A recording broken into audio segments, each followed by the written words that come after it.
I remember we do not worship God on Sunday.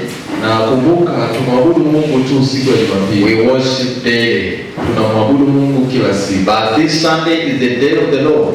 Lakini hii Jumapili ni siku ya Bwana, whereby we have to have a gathering of the Lord, ambapo tunapaswa kuwa na kusanyiko pamoja na Bwana. And the purpose of our gathering, na kusudi la kusanyiko letu, is not common like others who are gathered wherever they are. Sio kusudi la kawaida kama wale wengine wanapokusanyika. The purpose of gathering, ila kusudi la kusanyiko letu, is to hear from the Lord, ni kusikia kutoka kwa Bwana. The time we are living now, muda tunaoishi sasa, we must be very sensitive to the voice of God. Tunapaswa kuwa makini kusikia sauti ya Bwana, because anything can happen anytime. Kwa sababu kitu chochote kinaweza kutokea wakati wowote. You must be walk in step with God. Unatakiwa utembee hatua kwa hatua na Bwana, and listening to what the Lord says, na kusikia kile ambacho Bwana anasema, and be ready to obey what the Lord says, na kuwa tayari kutii kile ambacho Bwana anasema. Because God is not withstanding those who do not obey Him. Kwa sababu Mungu hawezi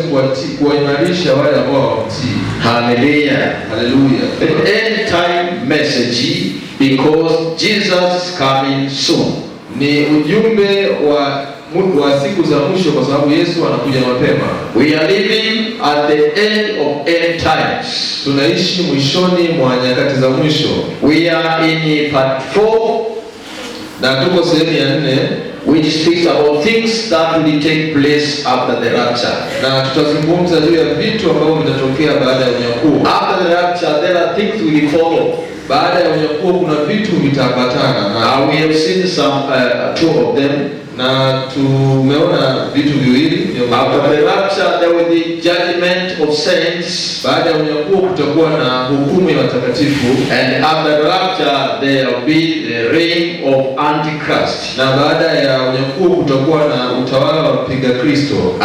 Let they see what follows. Na tuangalie nini vingine vitafuata. Today we speak about the great tribulation. Na leo tutazungumza juu ya dhiki kuu. The great tribulation. Tutazungumza juu ya dhiki kuu. Our God is merciful God and gracious. Mungu wetu ni Mungu wa rehema na Mungu wa neema. Although He is gracious God and merciful God, japo ni Mungu wa rehema na Mungu wa neema, He is also God of righteousness. Lakini pia ni Mungu mwenye haki. He saved us through grace. Alituokoa kupitia neema yake, to make us live righteousness, ili tuweze kuishi maisha ya haki. What will make God to judge people? Ni kile ambacho kitamfanya Mungu ahukumu watu, is His righteousness. Ni ile haki yake. That why He was saved to live like what Jesus lived. Na ndio maana umeokolewa kuishi kama ambavyo Yesu anaishi. Hallelujah, hallelujah. Our God is holy. Mungu wetu ni Mungu mtakatifu. He will never lower the standard for people. Na hawezi kushusha viwango vyake vya utakatifu. Although He is grace God, japo ni Mungu wa neema, He will not lower the standard. Lakini hawezi kushusha viwango vyake. That why to help us He gave us the Holy Spirit. Na ndio maana ili kutusaidia akatupa Roho wake Mtakatifu. In order that we can live perfect life. Ili tuweze kuishi maisha makamilifu. You know, during the Old Testament system of worship, unajua wakati wa Agano la Kale katika ule mfumo wa ibada, the Bible says the system was not able to make perfect who was worshiping. Biblia inasema ule mfumo wa kuweza kumfanya yule anayeabudu awe mkamilifu, because it was outlaid. Kwa sababu ulikuwa speaks about things outside. Ulikuwa ukizungumza vitu ambavyo vilikuwa viko vya and the laws na sheria. But when the grace of God came, lakini neema ya Mungu iliposhuka, the system was changing. Ule mfumo wa kuabudu ukawa umebadilika. We are not worshiping God through the law, Mosaic law. Hatumwabudu Mungu kwa kupitia sheria ya Musa. Jesus spoke in the book of John.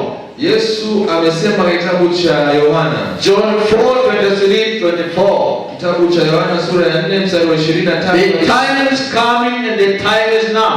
Muda unakuja na muda ni sasa. Whereby the true worshippers will not worship the Lord in the temple of Solomon, ambapo waabudu halisi hawezi kumwabudu Mungu katika hekalu la Solomon, or to the mount of Samaria, au katika ule mlima wa Samaria. Because God is looking the true worshipper. Kwa sababu Mungu anatazama wale ambao wanamwabudu. And the true worshipper will worship him in the spirit and truth. Na waabudu halisi watamwabudu yeye katika roho na kweli. Now the time we are living, kwa hiyo muda tunaoishi, is the time of Holy Spirit. Ni muda wa Roho Mtakatifu. The time of perfection. Ni muda wa ukamilifu. Now God is righteous. Mungu wetu ni mwenye haki. He knew that we cannot make up to do supernatural things. Anajua ya kwamba hatuwezi kufanya mambo ya kimungu. That's why he allowed the Holy Spirit to help us. Na ndio maana amemruhusu Roho Mtakatifu atusaidie. So God is holy. Kwa hiyo Mungu ni mtakatifu. He will not change his standard. Na hawezi kubadilisha viwango vyake. That's why he will judge people. Na ndio maana atahukumu watu. He sent his son on earth. Alimtuma mwanae pekee hapa duniani. Died on the cross for the sin. Akafa pale msalabani kwa ajili ya all people. Akaokoa watu wote. But only those who believe him. Lakini ni wale tu ambao wanamwamini yeye. Will be saved. Wataokolewa. And those who receive Jesus, na wale ambao wamempokea Yesu, the Bible says, Biblia inasema, the Lord will change the lives. Mungu Bwana atabadilisha maisha yao. From the natural genealogy to supernatural genealogy. Katika ule kuzaliwa kwa mwili mpaka kuzaliwa kwa roho. The Bible says, kwa sababu Biblia inasema, what is born by flesh is flesh. Kile kilichozaliwa kwa mwili ni mwili. And what is born by spirit is spirit. Na kile kilichozaliwa kwa roho ni roho. So we can imagine a righteousness in the kingdom of God through the power of the Holy Spirit. Kwa hiyo tunaweza tukafikia ile haki ya Mungu katika ufalme wake kupitia Roho Mtakatifu. God is holy. Mungu ni mtakatifu. That's why he called people to be holy. Na ndio maana anaita watu wawe watakatifu. In the book of 1 Peter, kitabu cha Petro wa kwanza, chapter 1 verse 15 to 16. Ile sura ya kwanza mstari wa 15 na 16. The Bible says, if you call the one who is God, ile inasema if you call the one who is God, kama mnamuita yeye ambaye ni Mungu, and he is holy, ambaye yeye ni mtakatifu, you must be holy in all your conduct. Unapaswa kuwa watakatifu katika mienendo yenu yote. Because it is written, kwa sababu imeandikwa, you shall be holy because I'm holy. Mtakuwa watakatifu kwa sababu mimi ni mtakatifu. So it is the holiness of God. Kwa hiyo ni utakatifu wa Mungu that will make God to judge people, ambao utamfanya Mungu hukumu watu. And God cannot change from his standard. Na Mungu hawezi kubadili viwango vyake. He is holy.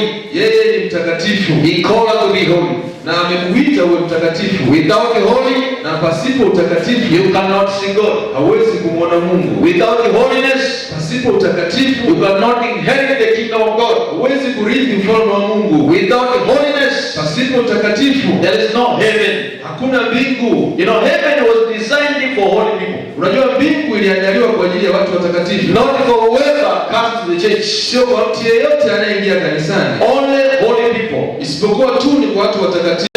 Kwa nini inajulikana kama dhiki kuu? In the time where God is going to revenge all the iniquity that was done from the time he said, I will not destroy the world. Ni kwa sababu ni muda ambao Mungu anakwenda kulipiza kisasi kwa wale watenda maovu wote. You know, during the Noah time, unajua wakati wa Nuhu, after the flood, God gave a promise to the world.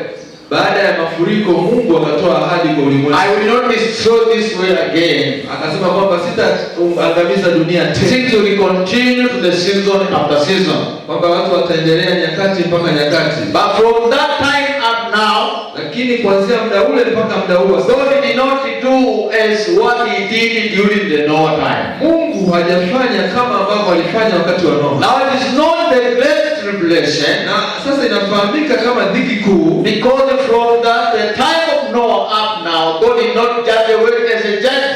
Kwa sababu tangia Mungu ahukumu ulimwengu wakati wa Nuhu, hajahukumu tena mpaka. Now he's going to avenge every evil that have done from Noah time to this time. Kwa hiyo atakwenda kuhukumu uovu wote ambao ulifanya kuanzia wakati wa ule Nuhu mpaka. That is known as the great tribulation. Na ndio inafahamika kama wakati wa dhiki kuu. Why Adam of Judah? Kwa nini mateso ya Yuda? When Jesus came, they rejected him. When Jesus came, they said he is not a Messiah. Kwa sababu Yesu alipokuja walikana wakasema yeye sio Mesia. We don't know who you are, not the Messiah. Nasema kufahamu wewe sio Mesia. And because of rejection Jesus, na kwa sababu walimkataa Yesu, Jesus going to judge them. Mungu anakwenda kuhukumu. They will experience severe trials, problem never happened since the beginning of the world. Watapata majaribu mengi na masumbufu hayajawahi kutokea because they said you are not the Messiah. Kwa sababu walisema wewe sio Mesia. Hallelujah. Hallelujah. What we see now continuing in the Middle East, kile ambacho tunakiona kikitokea katika Afrika ya Mashariki ya Kati, is just a preparation of what is going to happen. Ni maandalizi ya kile ambacho kinakwenda kutokea. There will be war in all over Middle East and all over the world. Kutakuwa na vita katika ile Mashariki ya Kati yote na duniani kote. Many nations will join together to torture the nation of Israel. Mataifa mengi yatajiunga pamoja kwa ajili ya kwenda kupigana na Israel until Jesus comes. Mpaka hapo Yesu atakapokuwa amerudi to save the nation, ili kuweza kuokoa taifa. So prophecy are the tendency of double fulfillments. Unabii una kawaida ya kujitimiliza mara mbili. What you see is happening, kile ambacho unaona kimetokea, it will also happen. Lakini kitatokea tena. What is happening in the Middle East, kile ambacho kinatokea Mashariki ya Kati, will happen again. Kitatokea tena. So we are at the end time. Kwa hiyo tupo katika nyakati za mwisho. Now when this tribulation will begin, kwa hiyo lini hii dhiki kuu itaanza? When we read the book of Revelation chapter 6, tuliposoma kitabu cha Ufunuo sura ya 6 verse 1, ule mstari wa kwanza. You know Revelation chapter 6 up to 19 of Revelation. Unajua kitabu cha Ufunuo sura ya 6 mpaka ile sura ya 19, all those chapters about the great tribulation. Hizi sura zote zinazungumza juu ya dhiki kuu. And things will happen after the rapture of the church. Na vitu vitatokea baada ya kanisa kunyakuliwa. In the book of Revelation chapter 5, kitabu cha Ufunuo ile sura ya 5, John saw a vision. Yohana aliona maono of a book that was sealed with 7 seals. Kwa kitabu ambacho kimefungwa na ile mihuri 7. And no one was able to open the book or to unseal the 7 seals. Na hakuna aliyeweza kukifungua kile kitabu wala kufungua zile mihuri. And the Bible saying when there was no one who was able to open the book. Na kama ambavyo Biblia inasema hakuwa na mtu ambaye anaweza kufungua kile kitabu. John cried because no one was able to touch that book. Yohana alilia kwa sababu hakuna aliyeweza kukishika kile kitabu. But one of among the elders said, do not cry. Na miongoni mwa wale wazee akamwambia Yohana usilie. Here is a Lion of Judah who is able to open the book and unseal 7 seals. Hapa yupo simba wa Yuda ambaye anaweza kufungua kitabu na kufungua mihuri 7. The Lion of Judah is Jesus Christ. Na huyo simba wa Yuda ni Yesu Kristo. And he's not Lion of Judah because he's the King of all over kings. Na anaitwa mfalme wa Yuda kwa sababu yeye ni mfalme wa juu ya falme wote. Now when we come to chapter 6, na unapoingia ile sura ya 6, the book is handed over to the Lord of Lords. Kitabu kinashikiliwa na Bwana wa mabwana. And now the seals are starting to be opened. Na ile mihuri inaanza kufunguka. When he opened the first seal, unapofungua ule muhuri wa kwanza, then the Bible says, I saw a white horse. Biblia inasema nikaona yule farasi mweupe. And its rider was having a bow. And that white horse, na yule farasi mweupe, in prophecy, katika unabii, represented the first part of reign of Antichrist. Anawakilisha sehemu ya kwanza ya utawala wa mpinga Kristo. You know, Antichrist when he comes to power, unajua mpinga Kristo atakapoingia katika utawala, he will begin as a king of peace. Ataanza kama mfalme wa amani. And many people will accept him, na watu wengi watamkubali yeye. Things will come to very well. The world will change to be very well. Dunia yote itabadilika, itakuwa dunia nzuri. Economy will be well. Uchumi utakuwa ni uchumi mzuri. System of travel will be well. Mfumo wa usafiri utakuwa mzuri. Transaction well. Mfumo wa kutoa fedha utakuwa life well. maisha yatakuwa mazuri. Now people say this is the man we expected to see. Na watu wanasema huyu ni mtu ambaye tulikuwa tukimtarajia kumuona. And the nation of Israel, na taifa la Israel, will see him as a Messiah.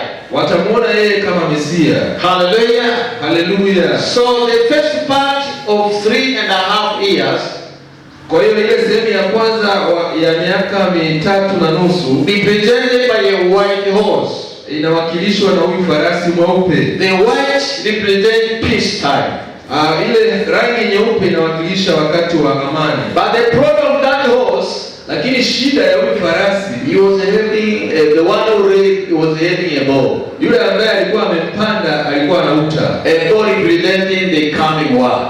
Uta unawakilisha vita inayofuata. Then the Bible says, lakini Biblia pia inasema, when he opened the second seal, alipofungua ule muhuri wa pili, I see another horse. Nikaona farasi mwingine. That second one was quite different from the first one. Na huyu farasi wa pili alikuwa ni tofauti na yule farasi. He was in very red. Huyu farasi alikuwa na rangi nyekundu. And he was having power to destroy everything and to remove peace on earth. Na alikuwa na nguvu ya kuharibu kila kitu na kutoa ile amani ambayo ipo katika dunia. The second horse and all others follows.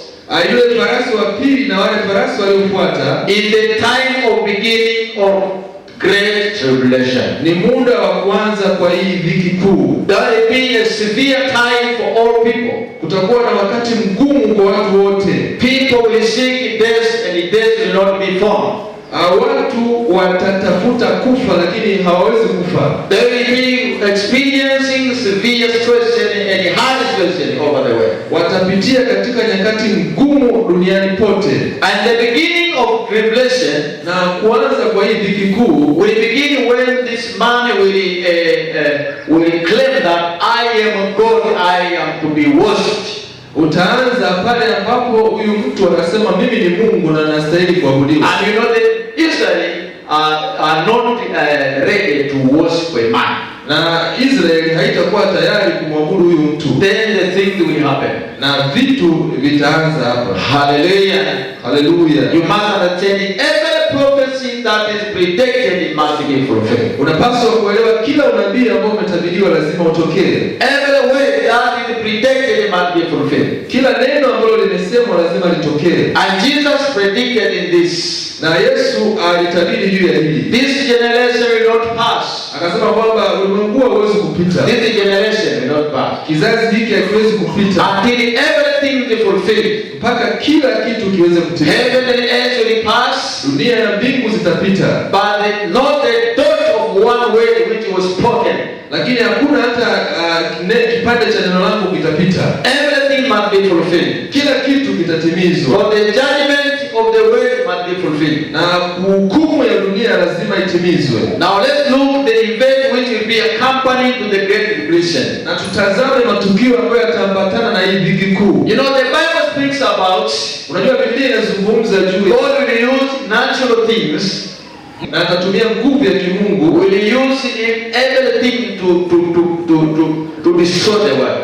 Anatumia kila kitu kuweza kuangamiza. He will use angels. Anatumia malaika. He will use beasts.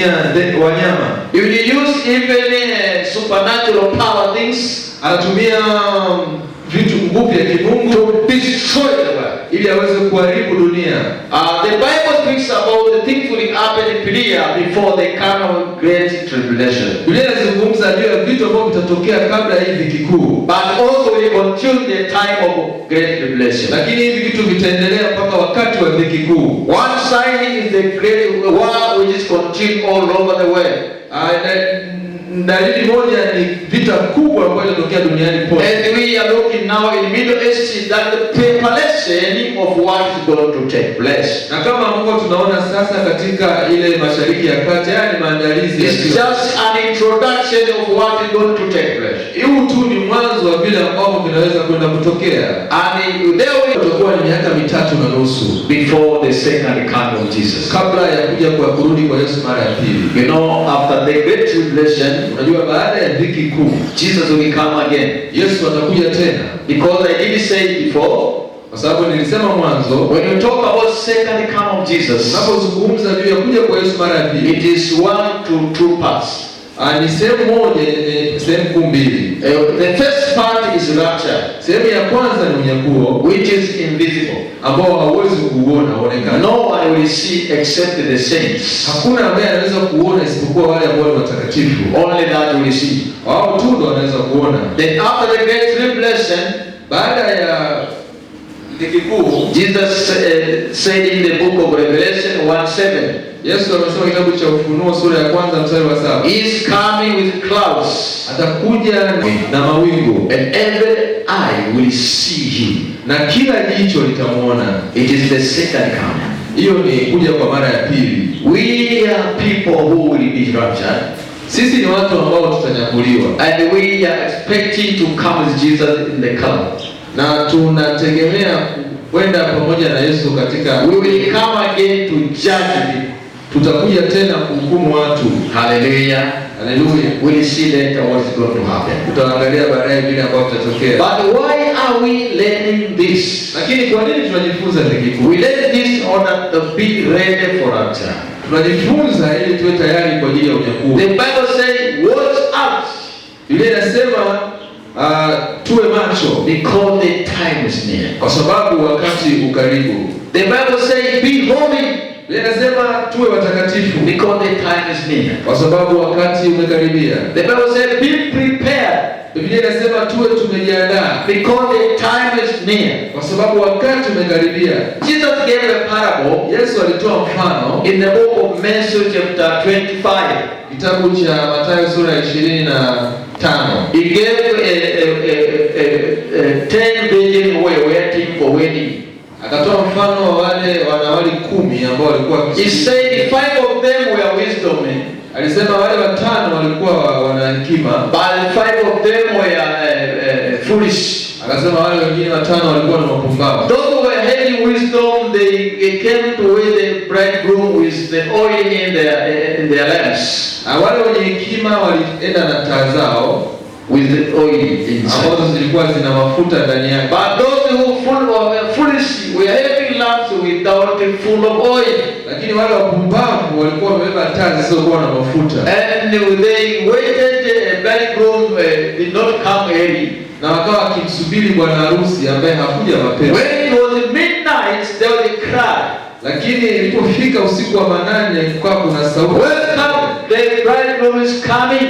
Wakasema amkeni, amkeni, bwana harusi anakuja. Those who have lamps with oil woke up and they fired their lamps. Wale ambao walikuwa na taa ambazo zina mafuta waliamka wakawasha taa zao. But those who did not have oil, they tried to fire, they were on fire. Lakini wale ambao taa zao zilikuwa hazina mafuta walijaribu kuwasha, lakini hazikuwa. But remember, they were given time to wait. Lakini kumbuka, walipewa muda wa kumsubiri bwana harusi. They had a time to wait. Walipewa muda wa kusubiri. The time you are given now, muda ambao umepewa sasa, is not a time for sleeping. Sio muda ambao unapaswa kulala. It's a time for working. Ni muda wa working, wa kufanya kazi. The time you are given now, muda ambao umepewa sasa, is not time for being idle, man. Sio muda ambao unapaswa kukosa kitu cha kufanya. You are given time to work for the accomplishment of the plan of God for the world. Umepewa muda wa kufanya kutimiza ile kusudi la Mungu. That's why I said before when we began this lesson, na ndio maana nilisema tulipoanza hili somo, there are 3 things you have to understand when you wait Jesus. Kuna mambo matatu ambayo unapaswa kuelewa unapomsubiri. First thing, make sure you are holy. Jambo la kwanza, hakikisha wewe ni mtakatifu. Because unexpected time Jesus is coming. Kwa sababu katika wakati usiofahamika Yesu anarudi. But second thing, preach the gospel of Jesus. Lakini jambo la pili, hubiri injili ya Yesu. Make sure you preach the gospel. Hakikisha unahubiri injili. You know the gospel of Jesus is the last sign. Unajua kuhubiriwa kwa injili ni ishara ya mwisho. The Bible says, and the gospel of Jesus will be preached all over the nations. Na Biblia inasema injili ya Yesu itahubiriwa katika mataifa yote. Then the end will come. Na hapo mwisho utakuja. Who will preach the gospel? Nani atahubiri injili? The angels? Ni malaika. Who will preach the gospel? Nani atahubiri injili? The church is here. Ni kanisa ambalo you and me. Wewe na mimi. This is the time to preach the gospel. Ni wakati wa kuhubiri injili. Be preaching the gospel. Uwe umejiandaa wakati unahubiri Keep injili. holiness while you are preaching the gospel. Endelea kuwa mtakatifu wakati unahubiri injili. Make preparation when you are preaching the gospel. Endelea kujiandaa unapokuwa unahubiri injili. But the third thing must be understood daily. Na jambo la tatu ambalo unapaswa kuelewa kila siku, Jesus is coming. Yesu anarudi. Jesus is coming. Yesu anarudi. When John saw the revelation, Yohana alipoona maono, the message was like Jesus was coming very soon to that time. Ujumbe ulikuwa ni Yesu anakuja mapema wakati ule. But now it's about 2,000 years he did not come. Lakini mpaka sasa ni kama miaka ya 2000 lakini bado Then people can say, oh, you know, he's not coming. ndipo watu wanasema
kuhubiri Injili, perfect of the church, ukamilifu katika kanisa, and you preach the gospel. na kuhubiri Injili. If on this earth Kama katika hivi dunia you are living without anything connected to the kingdom of God, unaishi pasipo kitu chochote kilichoambatanishwa na kuunganishwa na Mungu, it is useless to be on the earth. haifai wewe kuishi. If you are on the earth, Kama uko duniani, you are for His kingdom. unatakiwa ufanye mambo ya Preaching the gospel of Jesus, hubiri Injili ya Yesu Kristo. this world will not be spared. Hii dunia haiwezi kuhifadhi, But there is not any good of this world.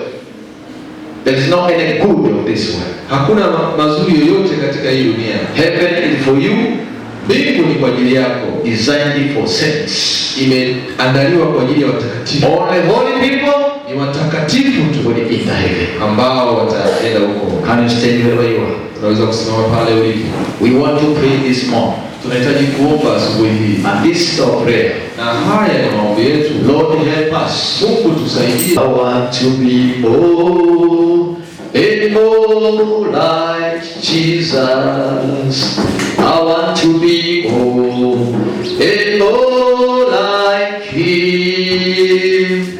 I want to be more and more like Jesus. I want to be more and more like Him. I want to be more. I want to be more and more like Jesus. I want to be more and more like Him.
kuchukua kanisa, to take a captive. kuchukua kanisa la Jesus is coming Yesu anarudi, to take you are powerful. kuchukua wenye nguvu. Receive the power now. Tumepewa muda huu kuwepo duniani To accomplish the mission of God. ili tuweze kutimiza mpango wa Mungu. Don't live the life without the mission. Usiishi maisha bila ya maono. The mission of God is to see all the nations receive Jesus. Maono ya Mungu ni kuona kila taifa linampokea Yesu. That's why he empowered the spirit upon the church, Na ndio maana akaachilia roho wake juu ya kanisa, not by entertainment. sio kwa ajili ya kujifurahisha. We are empowered for work.